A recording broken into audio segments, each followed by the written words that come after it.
Siempre que te pregunto que cuándo, cómo y dónde, tú siempre me respondes.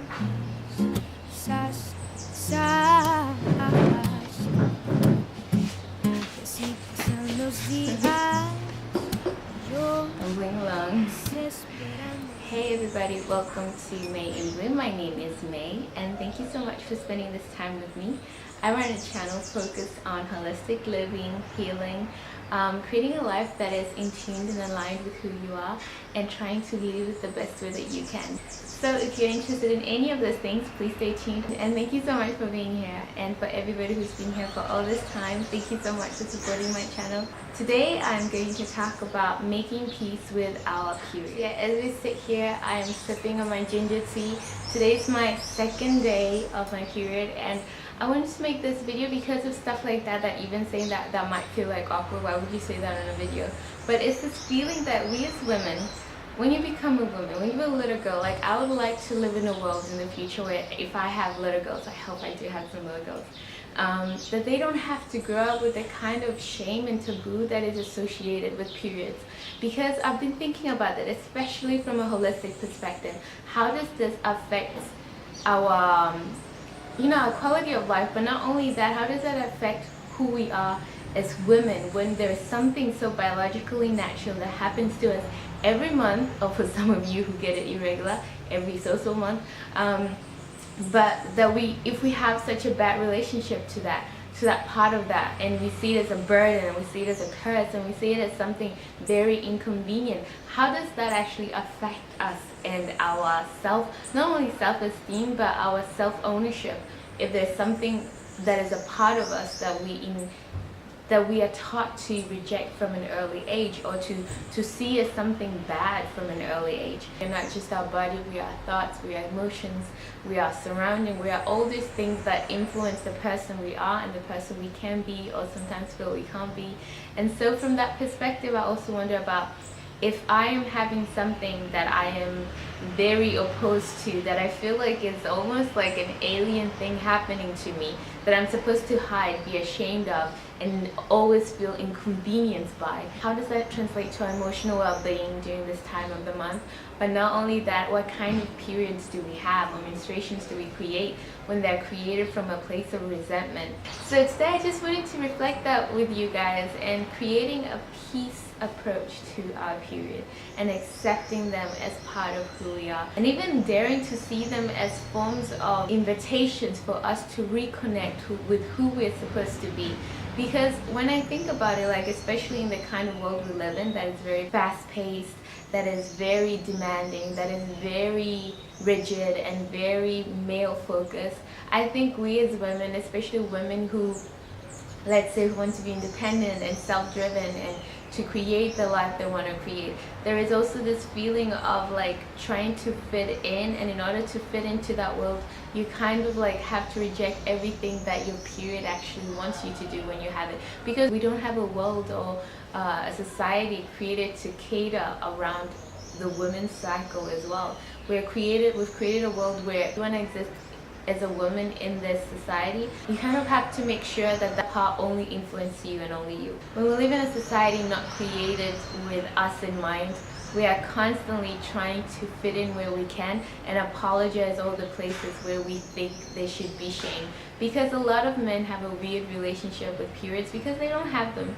So obviously if they create a world where they think it's something weird, it's something mysterious, it's something, that is taboo and shouldn't be talked about, then we as women trying to fit into a world created by them naturally take on those sentiments. But I also think that we as women pass it on to each other. Like for example, even growing up in my own home, a period wasn't something that we talked about. I remember when I had my first period, my mom showed me what to do, and basically we kind of never talked about it again. That was it. And it was a horrifying time in my life. What was happening? Why was I bleeding? Am I dying? Like all these thoughts that even though you had biology in school, you never really understood it. Or I don't even know if that time actually I've had like enough education to really understand, because mine started I think when I was 11, 12-ish. And I think that kind of like took on a shame that then became the shame of being a woman.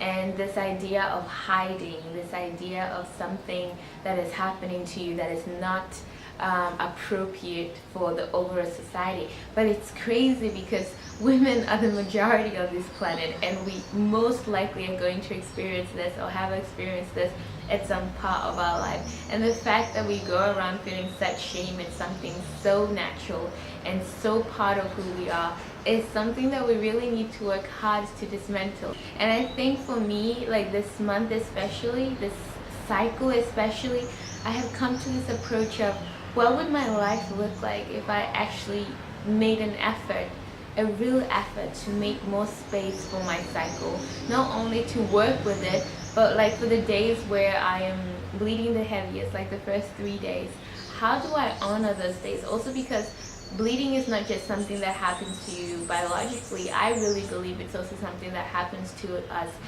emotionally. It's a cleansing moment in our life, and every month we get to cleanse, whether it's emotional. That's why I feel that you also become more emotional. All your things are very raw. Things you've been suppressing throughout the week or the month, they come on very full force, and we call that PMS, and we like push it to the side.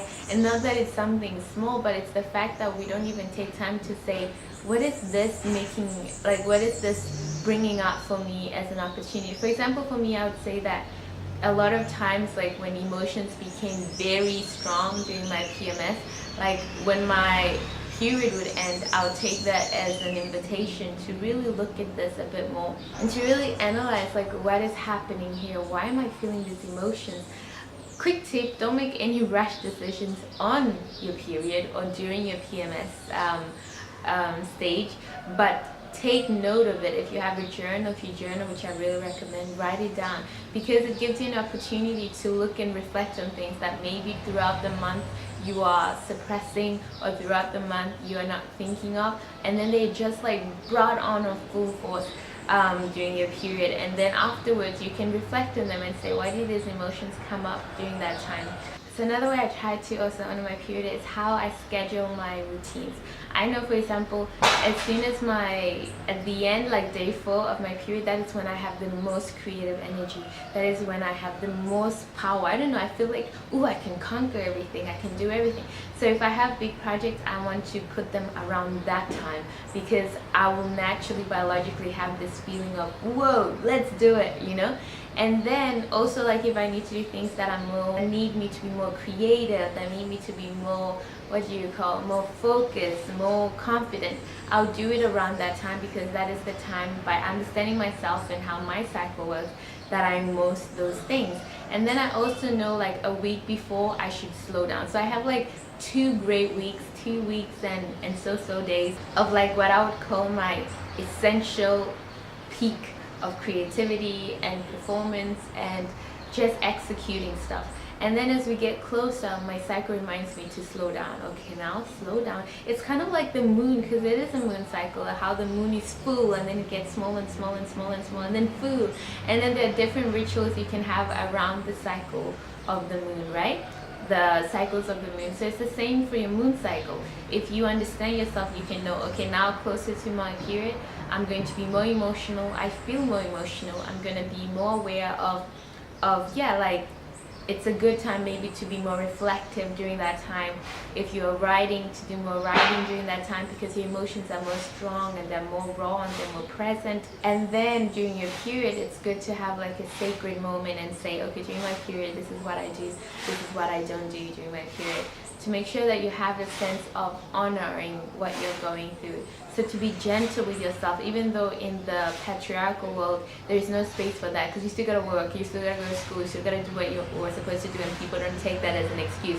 And if your period gets into a way, put a stick up there or put a tampon up there, put a pad on, take some medicine, so that you can just like almost just exist without it, you know.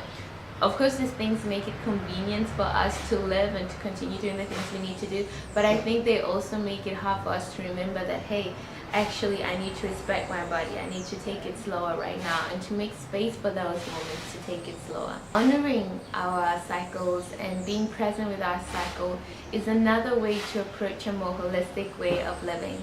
It's another way to be more present with who you are. It's another way to practice self-care, self-awareness, self-reflection in a way that empowers you as a person, because what you reject doesn't go away, it just ruins more things for you. But what you embrace empowers you, and it helps you work through this world with a different awareness and confidence, because you've accepted things about you that the world maybe doesn't accept about you, that doesn't make space for you. And I think that's always a beautiful thing when we get to do that. So anyway, I would like you guys to also, if you have any reflections on this, what is your relationship with your cycle? Is it something you dread? Is it something you've made peace with? Is it something that you hate? Like I used to feel when I was younger, like this huge hate about it, this huge despise of my body and being born as a woman. And I'm so happy that I'm so far from that, and I'm going even further from that, because I knew that it was because of the way I was welcomed into womanhood that made me feel like that, like it was something shameful, that it was something awful, and it was something dreadful that I hated every month. And to put that kind of emotions in my body, I can't imagine.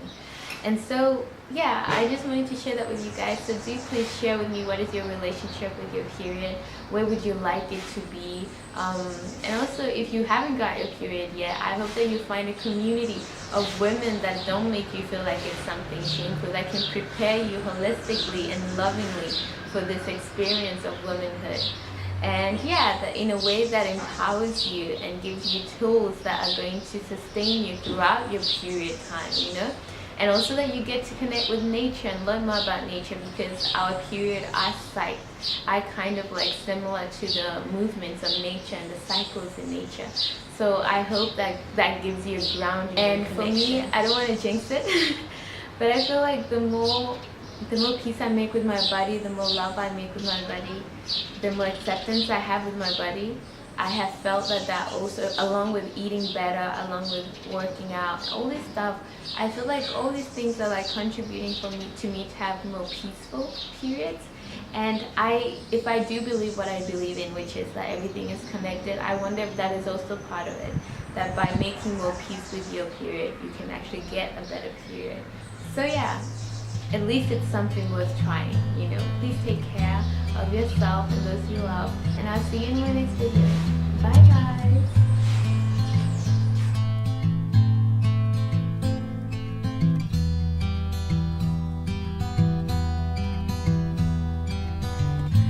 Oh, I beg you, can I follow